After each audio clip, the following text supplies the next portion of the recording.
Assalamualaikum warahmatullahi wabarakatuh. Bonjour. Ketemu lagi dengan saya Idam dari Departemen Kimia Universitas Gadjah Mada. Dan pada video kali ini, mari kita latihan untuk elusidasi struktur senyawa organik. Nah, kali ini kita menggunakan teknik spektroskopi CNMR. Di video ini kita punya 5 soal. Untuk soal yang pertama adalah mengenai konsep karbon ekivalen pada spektroskopi CNMR. Di soal ini kita melakukan reaksi E2 terhadap 1-kloro-1-metil sikloheksana. Nah, pertanyaannya adalah yang mana yang merupakan produk dari reaksi eliminasi? Apakah 1-metil sikloheksana atau metilen sikloheksana? Nah, kalau kita lihat di sini, kedua senyawa ini merupakan isomer. Jadi jumlah C-nya sama, kemudian memiliki cincin, kemudian memiliki ikatan rangkap. Nah, dengan menggunakan teknik spektroskopi CNMR, kita dengan mudah untuk menentukan yang mana yang merupakan produk dari reaksi eliminasi 2 terhadap 1-kloro-1-metil sikloheksana. Nah, untuk itu kita pelajari strukturnya. Jadi kita bisa mulai dari metilen sikloheksana dulu. Ya, kalau kita beri nomor misalnya, nomor 1 saya taruh di CH2, kemudian 2, 3, 4, 5, 6, 7. Nah, kalau kita perhatikan molekul ini, senyawa ini memiliki bidang simetri. Dia punya simetri yang membelah metilen sikloheksana menjadi 2 bagian yang sama. Nah, sehingga akibat adanya simetri ini, maka berpengaruh terhadap jumlah puncak yang akan muncul pada spektrum CNMR. Nah, sehingga puncak mana saja yang muncul, jadi kita punya puncak nomor 1, ini adalah puncak A, kemudian yang nomor 2 itu puncak B. Nah, di sini puncak 3 sama puncak 7 itu merupakan karbon yang ekivalen karena adanya simetri ini. Nah, sehingga akan muncul sebagai puncak ketiga atau puncak C. Sama halnya dengan karbon nomor 4 dan karbon nomor 6. Ini juga merupakan karbon yang ekivalen sehingga muncul sebagai puncak D. Dan puncak C nomor 5 akan muncul sebagai puncak E. Jadi untuk metilen sikloheksana akan muncul 5 puncak pada CNMR, spektrum CNMR. Nah, sekarang kita tinjau struktur dari 1-metilen sikloheksana. Dan kalau kita lihat di sini, kita tidak memiliki unsur simetri. Nah, akibatnya adalah semua karbon yang ada pada 1-metil sikloheksana akan muncul pada spektrum CNMR. Jadi, kita punya 1, 2, 3, 4, 5, 6, 7. Kita akan punya 7 puncak. Nah, di bawah ini saya punya spektrum CNMR. Ya. Jadi kita tinggal cocokkan spektrum CNMR ini dengan prediksi kita. Jadi kita punya 2 puncak di 120 dan 130, tentu saja ini merupakan puncak C rangkap 2. Nah, sedangkan puncak pada 20 hingga 30 ppm ini merupakan daerah alkil. Jadi merupakan daerah alkil. Ya. Nah, pada puncak C rangkap 2 saya punya 1, 2, saya ada 2 puncak, kemudian di daerah alkil saya punya puncak ketiga, kemudian keempat, kelima, keenam, dan ketujuh.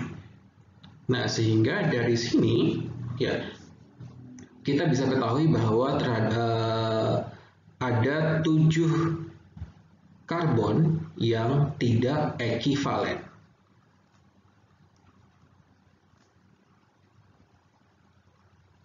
Ya, jadi kita langsung bisa tahu yang mana yang merupakan produk dari reaksi eliminasi ini, yaitu 1-metil sikloheksana. Mudah bukan?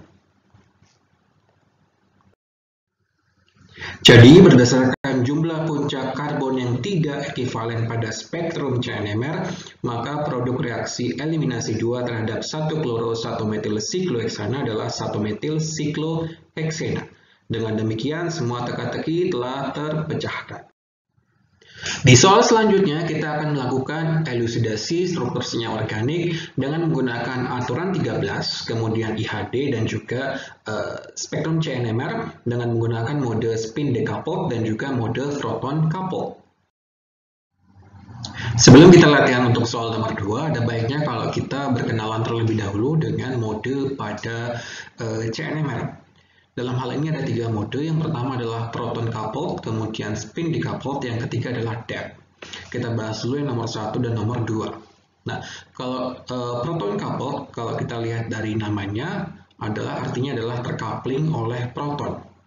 Nah, dalam hal ini, sinyal karbon, atom karbon itu akan dipecah oleh atom H yang terikat pada karbon tersebut. Ingat ya, ini yang terikat, bukan yang berada di sebelah tetangganya. Nah, dalam hal ini kita bisa menggunakan aturan N+1.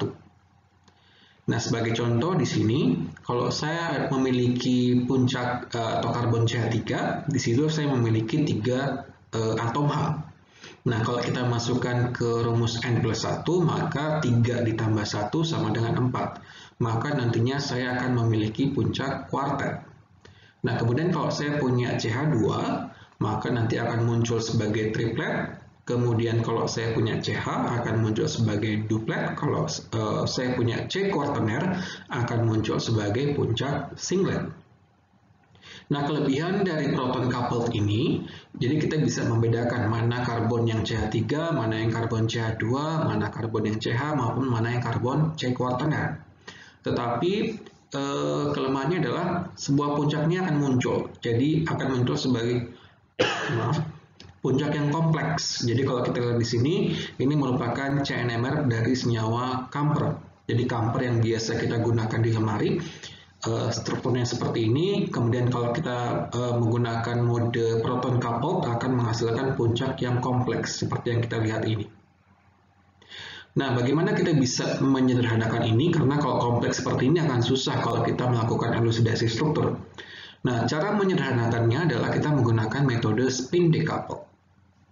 Nah, artinya adalah decoupled, berarti tidak melakukan coupling. Jadi, sinyal karbon tidak dipecah oleh atom H yang terikat pada karbon tersebut. Sehingga nanti misalnya puncak kuartet akan muncul sebagai singlet, triplet juga muncul sebagai singlet, doublet yang dari proton coupled juga muncul sebagai singlet, singlet akan muncul sebagai singlet. Sehingga kalau kita lihat, puncak pada mode spin decoupled, puncaknya lebih sederhana. Nah, ini merupakan mode yang biasanya kita lihat, yang sering kita pakai ketika kita menggunakan CNMR. Jadi mode yang common, yang umumnya. Oke. Nah, sekarang kita lanjut untuk latihan soal nomor 2. Di sini kita memiliki senyawa X yang dengan rumus molekul adalah 88 gram per mol. Nah, untuk melakukan elusidasi struktur senyawa X, kita bisa memanfaatkan informasi mengenai massa molekul ini dan juga spektrum CNMR. Dalam hal ini kita punya 2 mode. Jadi mode yang pertama adalah spin decoupled dan yang kedua adalah proton coupled. Nah, caranya yang pertama adalah kita tentukan dulu rumus molekul dari senyawa X ini berdasarkan informasi mengenai massa molekulnya. Nah, setelah kita mendapatkan rumus molekulnya, maka kita bisa menentukan IHD-nya untuk menentukan derajat ketidakjenuhan. Nah, selanjutnya kita bisa melakukan elusidasi struktur senyawa X ini dengan menggunakan informasi dari spektrum CNMR. Oke, langsung saja di sini kita menggunakan aturan 13 terlebih dahulu. Jadi massa molekulnya adalah 88. Ya, kita bagi 13, maka akan didapatkan sama dengan 6,7. Nah, ini berarti bahwa pada rumus dasarnya senyawa ini memiliki C6. Jadi memiliki atom karbon sebanyak 6. Nah, kalau kita kalikan dengan AR dari atom karbon yaitu 12, maka kita akan mendapatkan 72. Nah, kemudian selisih antara massa molekul dengan 72 ini, jumlah atom C akan sama dengan jumlah atom H. Sehingga 88 dikurangin 72 akan sama dengan 16. Nah, sehingga rumus dasarnya adalah C6, C-nya ada 6, kemudian H ada 16. Oke, sekarang kita lihat di CNMR. Nah, kita lihat spektrum CNMR, kita punya 4 jenis puncak. Artinya adalah kita punya 4 karbon yang tidak ekivalen.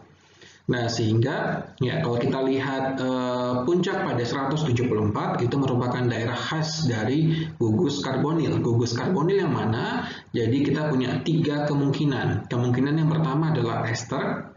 Kita punya COOR, kemudian kita punya asam, kita punya COOH, kemudian kita juga punya amida, yaitu CONR. Nah, sekarang kita lihat massa molekulnya. Massa molekulnya adalah 88, artinya nomornya nomor genap. Ya, nomor genap. Nah, sehingga kita bisa mengeliminasi amida karena dia memiliki N. Kalau punya N, kemungkinan dia massa molekulnya adalah ganjil. Nah, sekarang kita punya 2 kemungkinan yang lain, yaitu asam atau ester.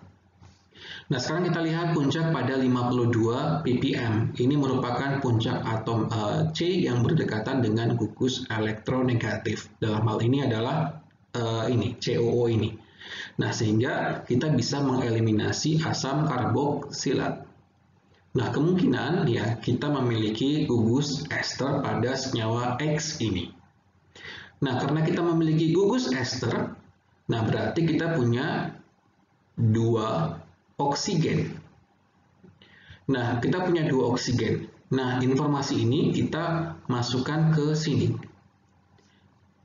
ke rumus molekul ini. Jadi, 1 oksigen itu AR-nya adalah 16.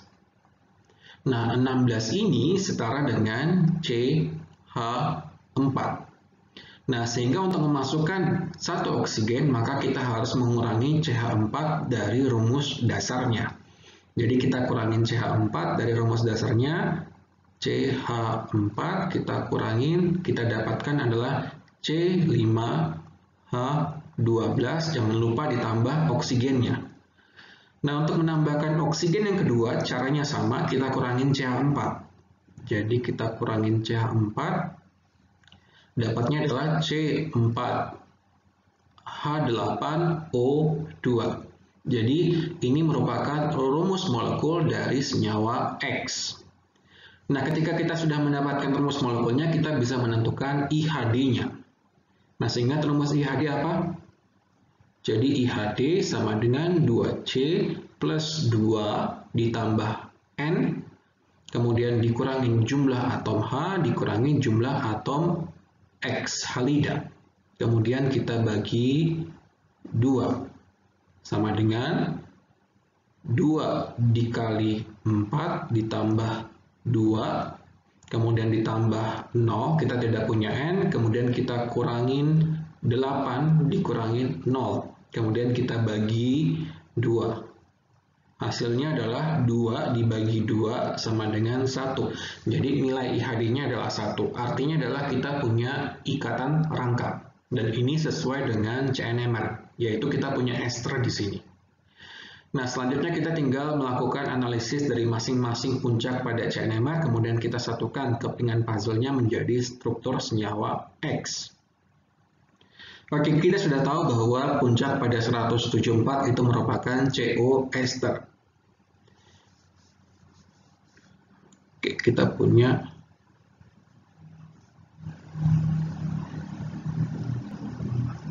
CO ester. Nah, selanjutnya puncak pada 52 itu merupakan karbon yang berdekatan dengan atom yang elektronegatif. Dan kemungkinan ini merupakan oksigen dari gugus ester. Dan kalau kita lihat di sini bentuknya adalah kuartet dari mode proton coupled ya. Sehingga kalau bentuknya kuartet maka kita menggunakan hukum N+1. Nah, kalau N+1-nya sama dengan kuartet, berarti atom C ini memiliki atau berikatan dengan 3 atom hidrogen. Berarti ini merupakan CH3.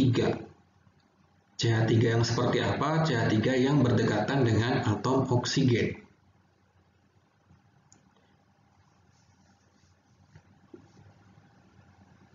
Sehingga kemungkinannya adalah di sini.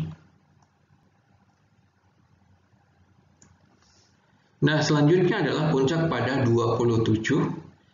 Ya, ini merupakan puncak pada daerah yang atom karbon yang berdekatan dengan gugus karbonil. Nah, sekarang puncaknya adalah triplet. Kalau kita mengikuti aturan N+1, maka kalau triplet berarti C ini, atom C pada 27 ppm ini berikatan dengan 2 proton. Berarti ini adalah CH2.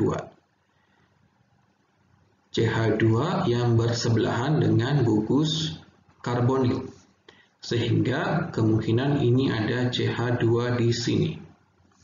Yang terakhir puncak pada 10. Ini merupakan puncak alkil. Kalau kita lihat bentuknya adalah kuartet. Sehingga ini adalah CH3. Nah, jadi mau nggak mau CH3-nya ada di paling ujung kiri. Nah, kalau kita beri nomor, penomoran 174 itu adalah puncak A, kemudian 52 ppm puncak B, 27 puncak C, sedangkan 10 ppm adalah puncak D. Sehingga di sini CH3 ini yang bersebelahan dengan oksigen adalah puncak B, CO ester itu merupakan puncak A, kemudian CH2 puncak C, CH3 adalah puncak D. Berdasarkan informasi yang kita dapatkan dari aturan 13 dan juga nilai IHD dan spektrum CNMR, maka kita dapat simpulkan senyawa X itu merupakan metil propanoat. Dengan demikian, semua teka-teki telah terpecahkan. Di soal yang ketiga, kita akan memanfaatkan informasi dari nilai IHD dan juga spektrum CNMR untuk menentukan struktur dari senyawa Y. Diketahui bahwa rumus molekul senyawa Y adalah C2H3OBr3 dan di sini kita punya CNMR. Ya, kita punya dua mode, kita punya spin decoupled dan juga proton coupled mode. Jadi, yang pertama kita lakukan, kita tentukan nilai IHD-nya dulu. Jadi, nilai IHD saya ingatkan lagi rumusnya adalah 2C plus 2 ditambah jumlah atom N dikurangin jumlah atom H dikurangin jumlah atom halogen. Kemudian kita bagi 2. Jadi 2 dikali 2 ditambah 2 ditambah 0 dikurangin 3 kurangin X-nya adalah BR, jumlahnya adalah 3. Kemudian kita bagi 2. Sehingga ini sama dengan 0 dibagi 2 sama dengan 0. Artinya kita tidak memiliki derajat ketidakjenuhan pada senyawa ini. Jadi semua senyawanya memiliki ikatan tunggal. Nah, kemudian kita lihat spektrum CNMR-nya, kita hanya punya 2 puncak. Ya, jadi hati-hati puncak pada 77 ini merupakan puncak dari pelarut, yaitu CdCl3. Jadi tidak kita hitung, kita tidak anggap pertimbangkan untuk elusidasi struktur senyawa ini. Jadi kita lihat saja puncak pada 79,9 dan 46,7. Nah, kalau kita lihat di sini 79,9 bentuk proton coupled-nya adalah singlet. Nah, artinya ini merupakan CH2. Maaf, ini merupakan C kuartener, dia tidak berikatan dengan proton. Nah, selanjutnya puncak pada 46,7 ini merupakan triplet, berarti karbon ini memiliki 2 proton atau CH2. Nah, sekarang kita lihat kita punya C, kemudian kita punya CH2. Nah, sekarang kita bandingkan dengan rumus molekul senyawa kita. Nah, kita sudah punya C2, berarti ini harus sudah punya C2, kemudian H, di sini kita punya H2. Sehingga sisanya adalah 1 atom H, kemudian O, kemudian Br3. Nah, sekarang kita tinggal merangkaikan di mana kita memasukkan H, di mana kita memasukkan O, di mana kita memasukkan Br. Nah, sekarang kita lihat puncak pada 46,7. Nah, di sini merupakan puncak karbon yang berdekatan dengan atom elektronegatif. Nah, kemungkinan ini merupakan O. Nah, sehingga CH2 ini bersebelahan dengan atom O. Nah, kemungkinan ini merupakan adalah alkohol, OH. Nah, sehingga kita sudah memakai OH. Sisanya adalah 3Br. Nah, 3Br-nya masuk ke mana? 3Br-nya masuk ke C nomor 2. Jadi, masuknya ke sini.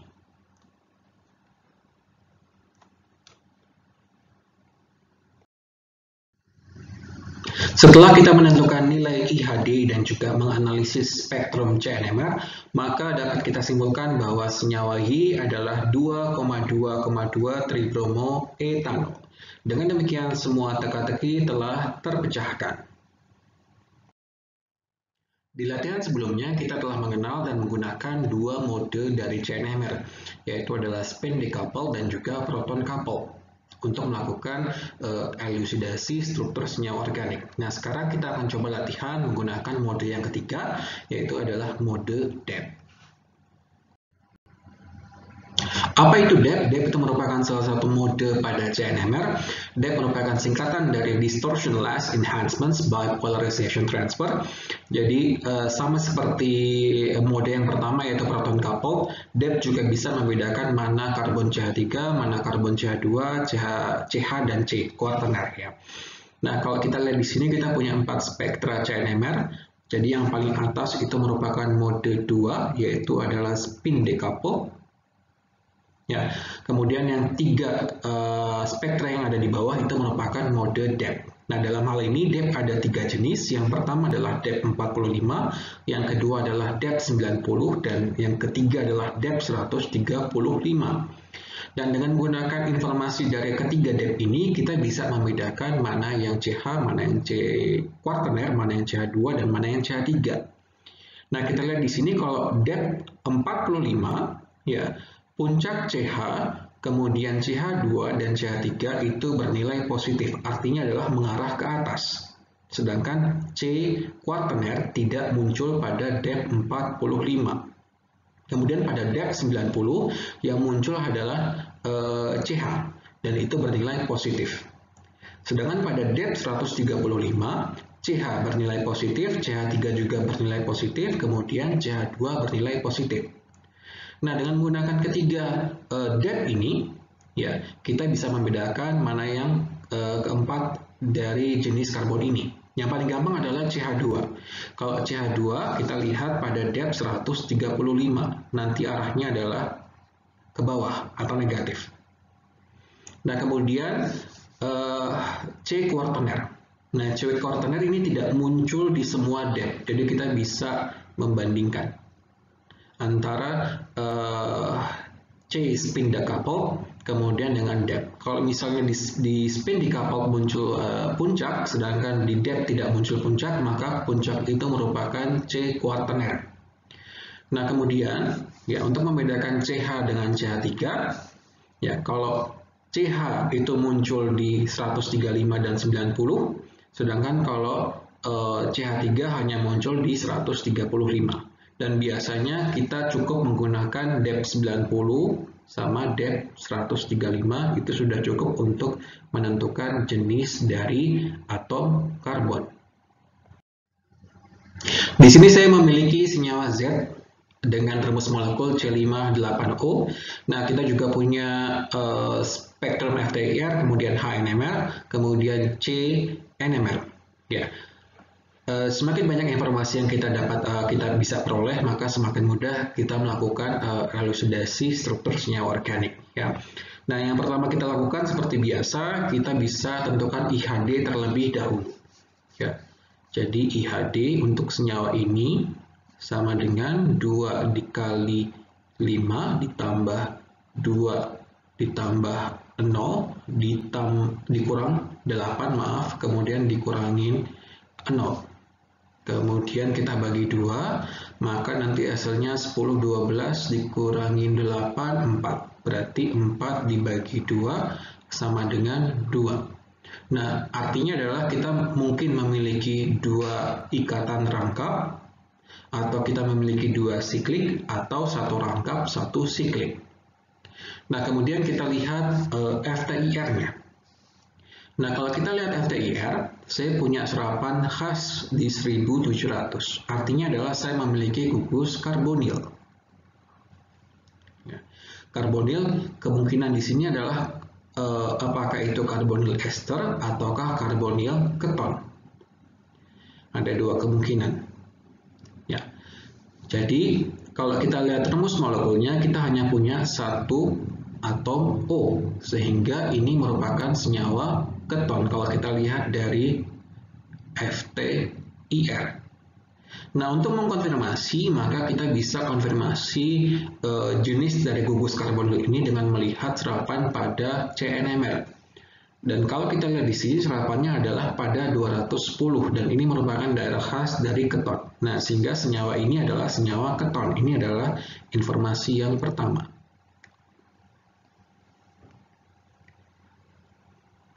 Nah, saya kira dari FTIR kita tidak bisa mendapatkan informasi yang lain ya. Yang penting, jadi kita langsung saja masuk ke mana dulu? Boleh ke CNMR, boleh ke HNMR.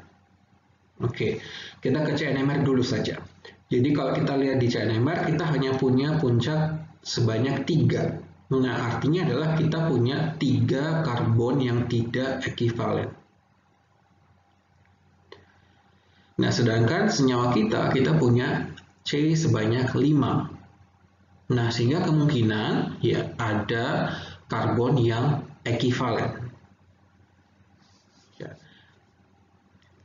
Jadi kita lihat, jadi puncak yang 210, ya 210 itu adalah puncak gugus karbonil. 210. Kemudian puncak nomor 37, ya, itu kalau kita lihat spin decoupled itu arahnya ke atas ya pasti. Kemudian pada 45 dia arahnya ke atas gitu. Kemudian kalau kita lihat di 135 arahnya ke bawah. Nah, berarti ini merupakan CH2. Oke, CH2 karena kita punya keton, kemudian puncak CH2 ini muncul pada 37 ppm, maka kemungkinan CH2 ini berikatan sama keton. Nah, selanjutnya puncak pada 22. Nah, sama halnya dengan puncak pada 37 ppm, puncak nomor 22 arahnya ke bawah pada depth 135. Nah, berarti puncak pada nomor 22 ini merupakan CH2. Ya, ini pada 22. Nah, kemungkinan ya ini berikatan dengan CH2 yang ada di sebelahnya. Nah, sekarang kita lihat saja rumus molekul yang sudah kita pakai. Kita punya C-nya ada 3, kemudian H-nya sudah kita pakai 4, kemudian ada O. Ya, berarti sisanya adalah C3H4O. C3H4O. Sisanya adalah C2H4. Nah, kemudian kita lihat spektrum HNMR. Di spektrum HNMR saya punya 2 puncak. Nah, masing-masing puncak ini multiplet. Kemudian masing-masing puncak integrasinya adalah 4. Nah, berarti ada 2 jenis proton yang ekivalen. Nah, sehingga kemungkinan ya. Nah, kemungkinan saya punya seperti ini. Kalau saya gabungkan informasi dari seluruh cara ini, ya.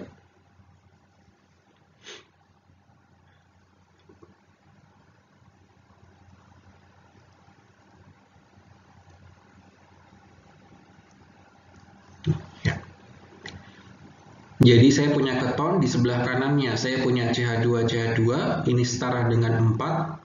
Ya. Kemudian yang di kiri juga CH2, ini setara dengan 4. Nah, sehingga nanti anggaplah ini proton A, ini akan muncul sebagai multiplet di sini, nanti kemudian jumlahnya adalah 2. Ya, jumlahnya ada 2, tapi kita punya 2 proton yang ekivalen, sehingga nanti jumlahnya A adalah 4. Sama halnya dengan yang di bawah, saya punya CH2, ini adalah puncak B. Kalau kita hitung ini adalah ekivalen, sehingga nanti munculnya sebagai 4H. Sesuai dengan HNMR. Jadi puncak yang A akan muncul di daerah yang lebih deshielded daripada puncak B, karena berdekatan dengan gugus karbonil. Nah, sekarang kalau kita lihat nilai IHD, itu adalah 2, berarti saya punya rangkap atau siklik. Rangkap dan siklik. Nah, dalam hal ini, di CH2 sama CH2 yang ada di bawah, kan mestinya kalau ini CH3 ya, kalau misalnya bentuknya alifatrik. Tetapi di sini adalah puncaknya CH2. Nah, sehingga kemungkinan puncaknya ini merupakan siklik. Jadi sesuai dengan nilai IHD dari yang kita dapatkan tadi. Ya. Jadi ini sesuai dengan baik FTIR, HNMR maupun CNMR. Berdasarkan analisis IR, HNMR, dan CNMR, maka dapat disimpulkan bahwa senyawa Z itu merupakan siklopentanon. Dengan demikian, semua teka-teki telah terpecahkan. Sekarang kita masuk ke teka-teki yang kelima. Jadi tanpa panjang lebar, yuk kita ungkap misteri dari struktur senyawa A. Senyawa A memiliki rumus molekul C8H10, dan di sini kita juga punya spektrum HNMR dan juga spektrum CNMR. Ya. Jadi seperti biasanya kita hitung dulu nilai IHD-nya. Jadi IHD sama dengan 2C plus 2 ditambah N dikurangin H dikurangin X, kemudian kita bagi 2. Ini sama dengan 2 dikali 8 ditambah 2. Kemudian ditambah 0 dikurangin 10, kemudian dikurangin 0 dibagi 2 sama dengan 8 dibagi 2 sama dengan 4. Ya, nilai IHD-nya adalah 4. Dan biasanya kalau nilai IHD-nya 4 atau ke atas, maka kemungkinan ya senyawa kita memiliki cincin aromatik. Ya, misalnya adalah benzena. Jadi di benzena saya punya 1 cincin, kemudian saya punya 3 ikatan rangkap, berarti saya punya 4 IHD. Maka kemungkinan ya C8H10 ini memiliki cincin benzena pada strukturnya. Nah, kemudian kita lihat spektrum HNMR. Di sini kita punya puncak pada daerah 7 hingga 7,5. Dan ini merupakan puncak khas dari proton aromatik. Berarti ini sesuai dengan hasil perhitungan nilai IHD-nya. Nah, di sini kalau kita lihat integrasinya adalah 5H. Yang berarti cincin aromatik ini merupakan cincin yang monosubstitusi. Artinya adalah substituennya hanya ada 1. Kenapa? Karena kita memiliki 5 proton. Ya. Jadi ini ada yang pertama, proton yang kedua, yang ketiga, yang keempat, dan yang kelima. Nah, sekarang yang kita lakukan adalah kita tentukan, kita identifikasi substituen apa yang ada di cincin benzena ini. Caranya kita lihat, kita analisis puncak yang lain pada proton NMR. Nah, kita mulai dulu pada puncak pada 2,8 ppm. Ini merupakan puncak kuartet. Kemudian integrasinya adalah 2H. Kalau kita lihat pergeseran kimianya 2,8 ppm, ini merupakan daerah yang proton yang berdekatan dengan cincin aromatik. Nah, kalau kita lihat integrasinya adalah 2, berarti ini adalah CH2. Langsung saja kita gambarkan di sini. Jadi ini berdekatan dengan cincin aromatik, kemudian sebanyak jumlahannya adalah 2. Nah, kemudian bentuknya adalah kuartet, berarti bersebelahan dengan CH3. Nah, sekarang kita lihat puncak pada 1,4 ppm. Itu adalah puncak alkil. Ya, daerah alkil, kemudian integrasinya adalah 3, berarti ini adalah CH3, bentuknya adalah triplet, berarti bersebelahan dengan CH2, berarti pas dengan yang kita gambarkan di sini.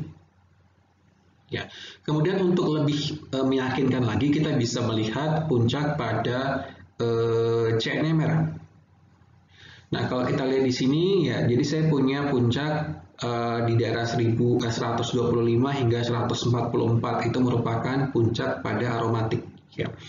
Nah, kita lihat di sini ada 2 puncak yang cukup tinggi, yang artinya adalah ada 2 pasang puncak yang ekivalen, sehingga ini bersesuaian dengan struktur aromatik yang kita usulkan.